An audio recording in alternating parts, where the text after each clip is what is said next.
darah saya sudah tercurah. Semua itu ketaatan dan kesetiaan dari kamu. Kenapa itu pun kamu tidak dapat lakukan?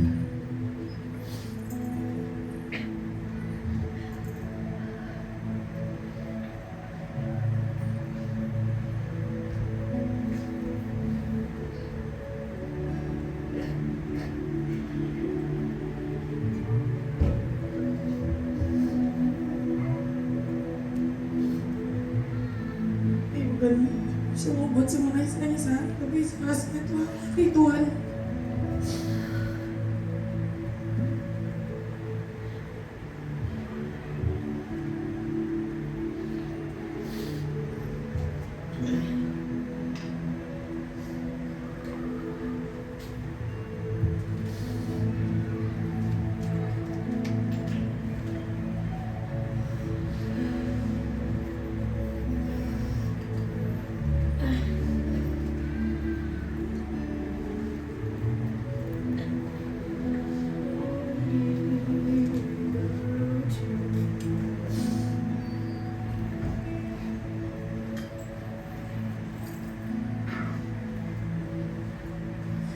Jangan datang ke gereja seperti yang biasa-biasa.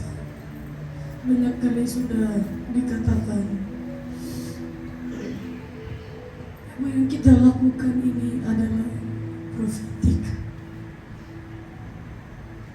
Satu pelayanan kenabian, satu pelayanan kerasulan. Mengapa kita tidak hidup itu? Jadi bermakna semua kesaksian kamu adalah bohong di hadapan Tuhan.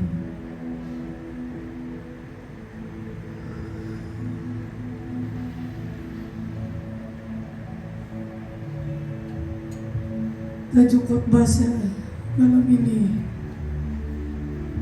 berhati-hati setiap nubuatan dan kesaksian kita. Pastikan itu benar dari Tuhan. Jangan hanya katakan tidak ada perbuatan. Jangan hanya katakan tidak ada yang muncul. Saat datang ke gereja merasa urapan balik sama.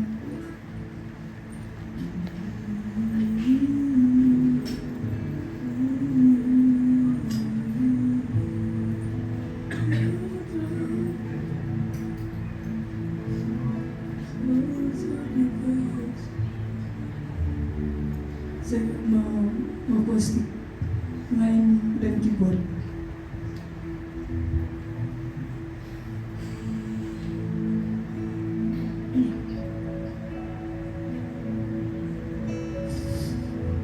Terus kita pergi Yeremia pasal 23 ayat 26 hingga 27.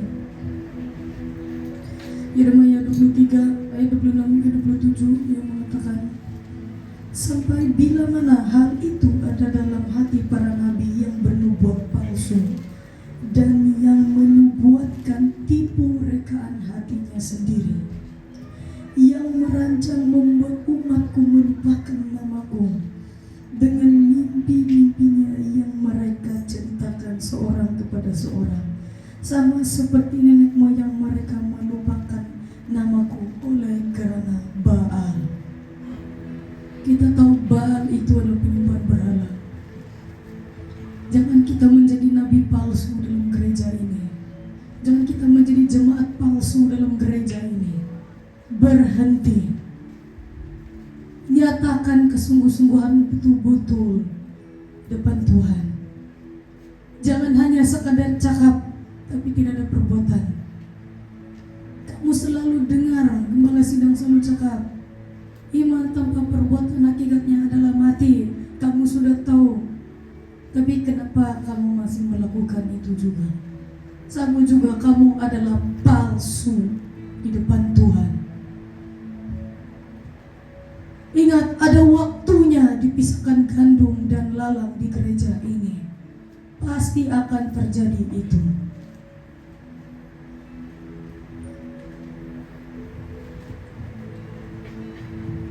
Pasti akan terjadi. Apa isi pentingnya? Apa maksudnya? Dalam Yeremia 23 pasal 23 26 hingga 27. Apa isi pentingnya? Maksudnya demi mencari popularity, ataupun popular, mau jadi famous, mereka sanggup merekakan nubuatan atau merekakan kesaksian sambil menyebut nama Tuhan hanya untuk keuntungan sendiri dan hanya untuk menerima kepujian manusia. Kalau betul kesaksian itu mengubah hidup kamu, hidupkan kesaksian itu dalam kehidupan kamu. Jangan hanya cakap, oh saya nampak ini, saya nampak ini.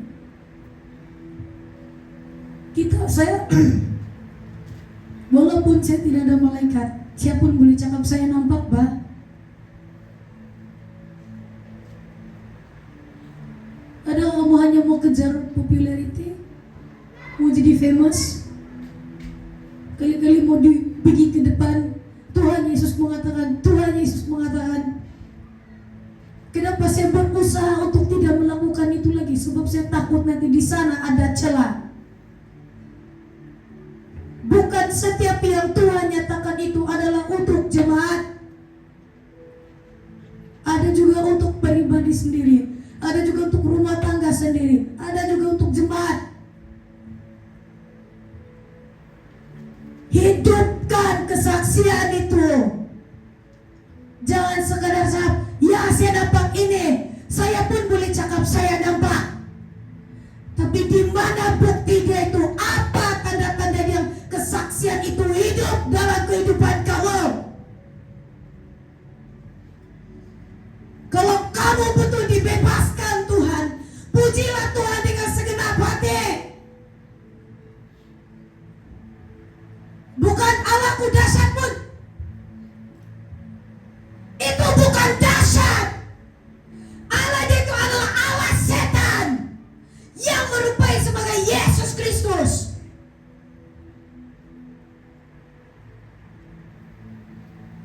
Kita sembah Allah yang hidup, bukan Allah yang mati.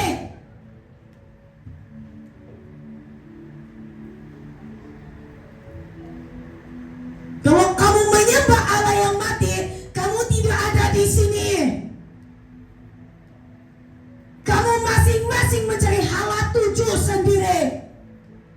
Pasti Pastor Jaslon pun sudah ada gereja sendiri dibangunkan. Sebab kenapa? Tuhan itu tidak hidup dalam hidup kita. Dia tidak hidup, dia mati. Karena kesaksian kita itu adalah palsu belaka, hanya cerita dongeng yang mau minta kepujian dari manusia. Kalau betul itu dari Tuhan, hidupkan supaya orang boleh melihat. Mau berperang pun banyak gaya, kesaksian kamu itu sudah mati sebenarnya.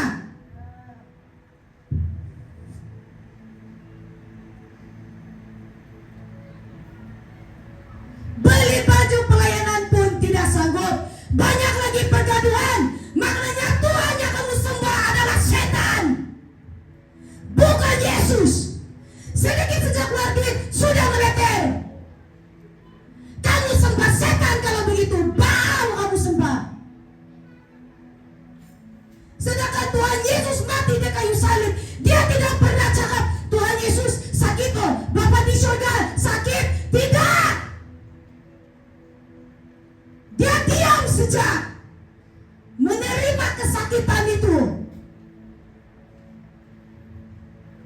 sampai dia dipaku, dia dicambuk, dia ditombak. Sedangkan kamu kena api sedikit sudah aduh. Namun apa kata Tuhan? Eli, Eli, lama sabatan.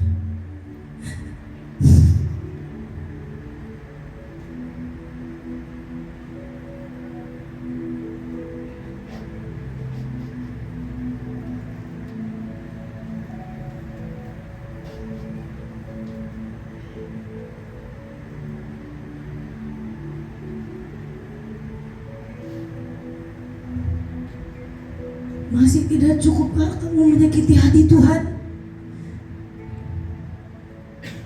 Kalau kamu betul-betul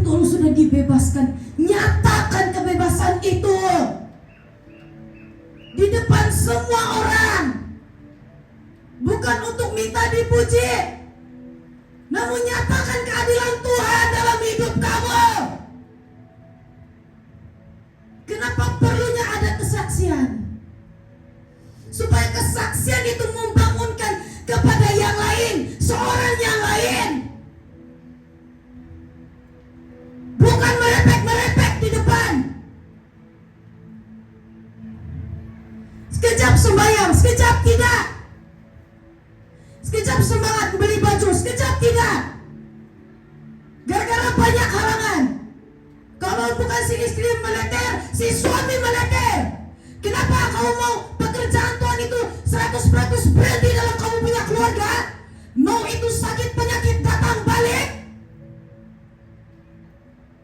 Pikir, kamu sudah dibebaskan, disembuhkan, tapi masih meleter. Apa gunanya Tuhan Yesus hantar tuh malaikat kalau begitu? Tarik kembali. Sakat 40 ringgit pun dia dapat bayar. Kamu berperang apa? Kamu laskar kah? Bukan. 2 ringgit pun mau berbulan-bulan, mau bertahun-tahun. Hei ibu bapak, cepat kamu punya anak-anak yang dalam pelayanan rebana. Jangan kamu tunda-tunda.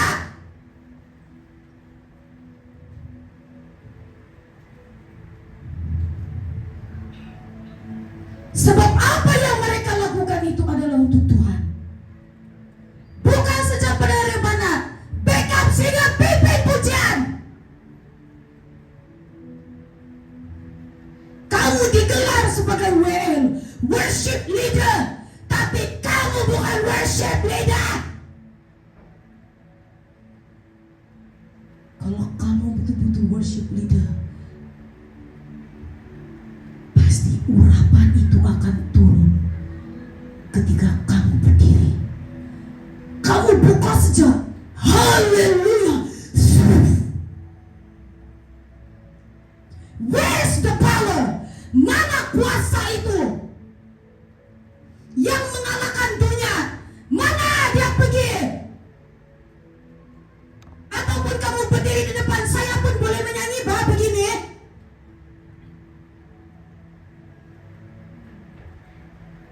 Walaupun saya pandai menyanyi, saya tidak mau menunjukkan itu.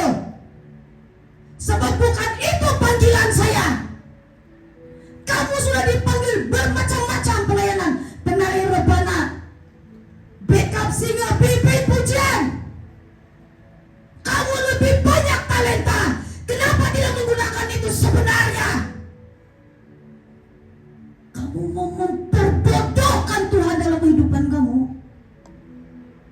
Itulah kenapa Alkitab mengatakan kita adalah manusia bodoh, tegar tengkuk, keras kepala.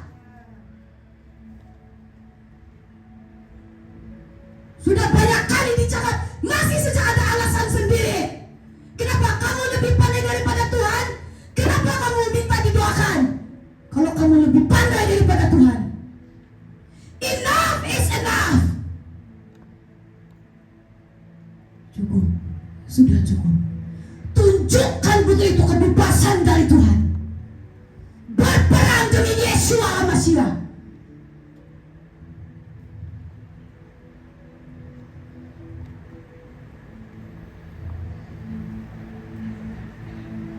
Sanggupnya kamu bermain urapan Tuhan. Kamu memperalatkan itu kuasa Tuhan dalam kehidupan kamu. Tidak ada gunanya kamu alien authority. No, there's no use. Itu puak, tidak ada guna sebenarnya. Apa yang Tuhan Yesus mau itu adalah ini. Vessel dia nih. Ini bencana dia. Ini yang dia mau penuh. Bukan puak udara, puak laut, puak darat.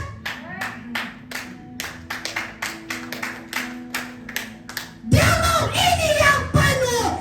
This vessel belongs to Yeshua HaMashiach.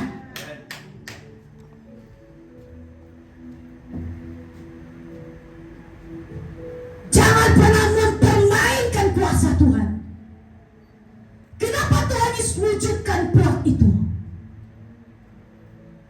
Sebab di dalam alam roh ada 3 peperangan yang perlu kamu hadapi. Kalau udara apa? Atmosfer di udara menghancurkan belenggu itu, menghancurkan itu selubung. Itulah kenapa ada Air Force. Why you become the Land Force? Kenapa kamu menjadi buah darat? Kamu bagian darat, menghancurkan setiap rantai. Sebab banyak manusia yang berada di darat, bukan di udara. Kenapa ada laut? Sebab di sanalah semua spirit berkumpul. Medusa, Leviathan, the Queen of Course, the Queen of the West, semua di sana. Apa jenis macam ular, naga, ikan, apa semua yang tidak pernah ditemui, mereka di situ.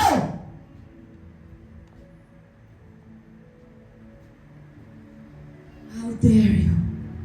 Berani sungguhnya kamu permainkan kesaksian kamu.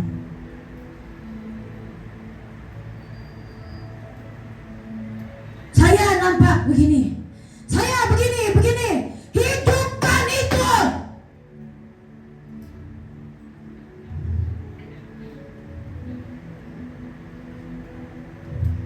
Kalau kamu bilang keluarga saya diberkati ya, tunjukkan. Bukan secara daging, tapi secara rohani. Di saat Tuhan Yesus sudah membuka jalan, setiap masalah, sesiapapun kami keempat adik-beradik atau orang lain kah yang kasih tahu kamu sepatutnya begini, dulu saya gini. Maksudnya itu Tuhan sedang membuka jalan untuk kamu mengerti, supaya kamu sendiri sadar, oh saya salah. That's why you need what? Kamu perlukan kesaksian itu. Karena melalui kesaksian dan nubuatan itu, kamu dibebaskan daripada belenggu setan. Sebab apa yang orang lalui itu sama seperti yang kamu lalui. Tetapi kalau kamu sendiri pun cakap orang tapi sendiri pun tidak berubah, masih meleter lagi, right?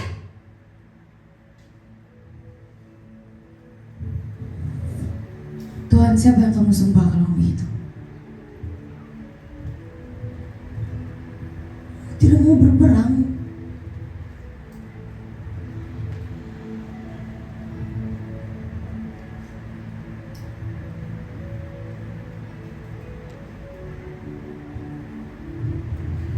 Pada bilang tuh lagu, all this you did for me, now me without you. Semua yang Tuhan Yesus lakukan ini adalah untuk kita. Tanpa Tuhan kita tidak akan dijadikan manusia. Kalau tiba-tiba kamu keluar, dia bilang, terus kamu mati, macam mana? Kamu pastikan semua apa yang kamu beri itu di sini dapat Tuhan Yesus membela kamu? No. There's no such thing as that. Apa yang Tuhan Yesus mau itu adalah nih. Walaupun kamu memberi, tapi untuk ditunjuk-tunjuk orang.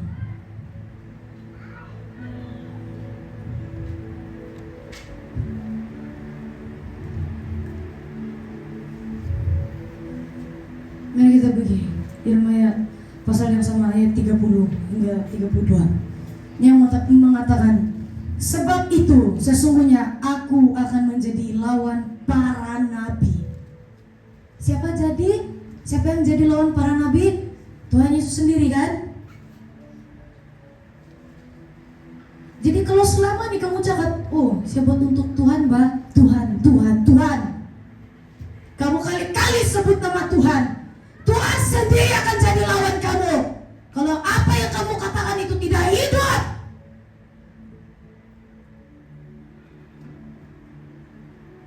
Kalau kamu bersaksi hanya begini, begini, begini, tapi di rumah kamu lain perangai, kamulah agen setan.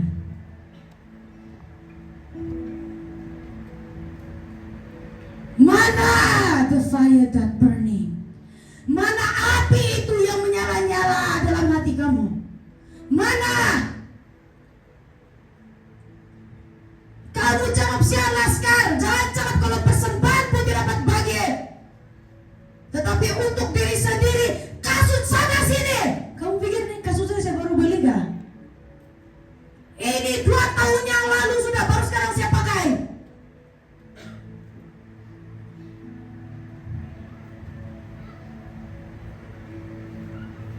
Menunjuk-nunjuk apa nih? Menunjuk-nunjuk Tuhan. Kenapa kamu dapat menikmati setiap apa yang ada di dunia ini? Sebab Tuhan Yesus sudah cakap, aku akan memberkati kamu. Berkati. Kamu akan menikmati berkat Tuhan itu. Namun apa yang Tuhan Yesus minta apa? Salibkan segala kedagingan. I want your faithfulness. Kesetiaan, ketaatan. Firman itu saya mau tinggal dalam hati kamu, supaya kamu lebih menyerah. Kan Tuhan Yesus sudah cakap, jadilah terang dan garam dunia. Kamu mau jadi apa? Ajinomoto dunia?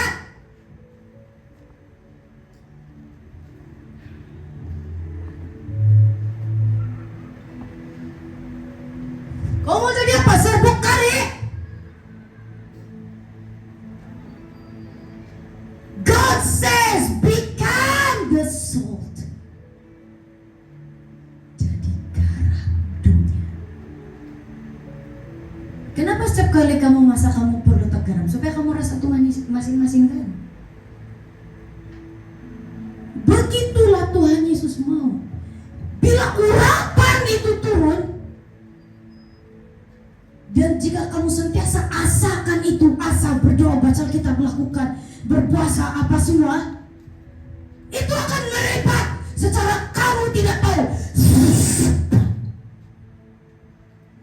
Dan ketika kamu berada dimanapun tempat kerja, orang itu akan merasa sesuatu. Dia pasti akan cakap, wih lain loh. Sebab kenapa? Urapan itu. Saya tidak tahu kalau kamu dapat tangkap ke tidak.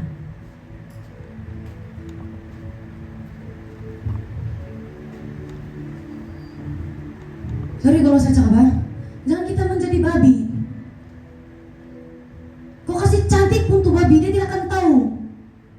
Dia pasti akan terus terjun di lumpur. Alkitab sendiri cakap, jangan bagi mutiara kepada babi.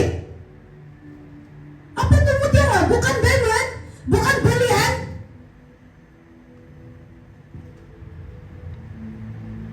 Bukan kayu berlian. Berlian yang mahal tuh, crystal clear.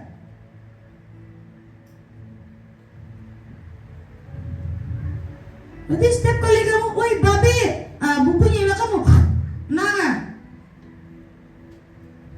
kamu pun tidak suka kalau orang cakap kamu begitu kan? Mau juga kamu dipanggil sebagai anak Tuhan, tapi kamu sendiri yang menjadikan diri kamu itu. Orang bilang bogok. Apa lagi? Cuk.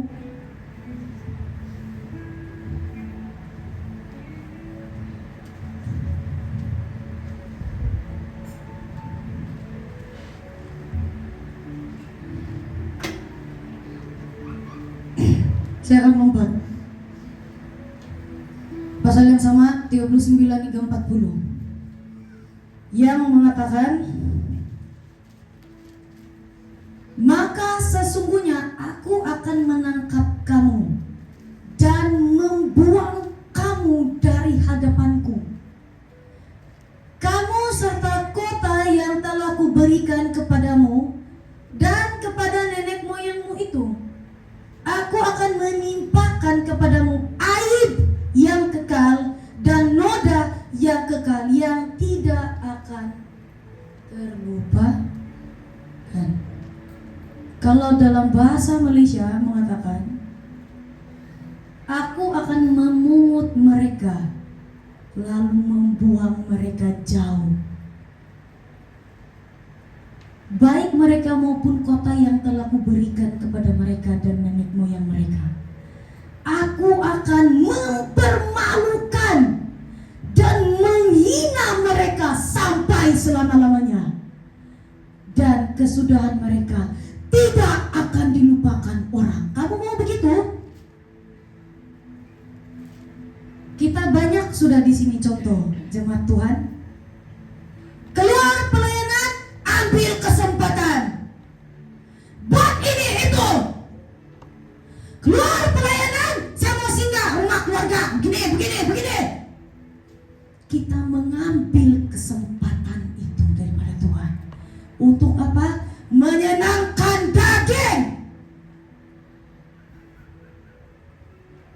Dia bilang, Tuhan, saya akan pungut, tetapi saya akan buang jauh-jauh, dan Tuhan akan mempermalukan kamu sampai tidak ada orang yang dapat lupakan.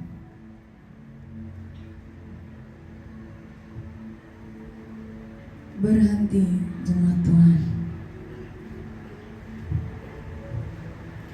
Kita semua di sini adalah hamba Tuhan. Semua hamba Tuhan.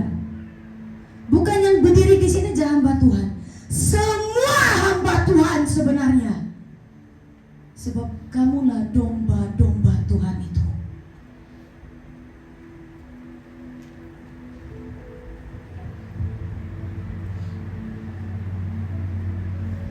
Kamu mau berperang separuh mati, punya kekuatan. Saya bukan seperti Profetis Niravani sama Pastor Jameson ataupun sama Apostol Faivolobori. Kami masing-masing berbeza, karena yang Tuhan Yesus telah tetapkan itu berbeza-beza. Tetapi tujuan kita hanya satu, untuk Tuhan bangunkan tubuh Kristus ini.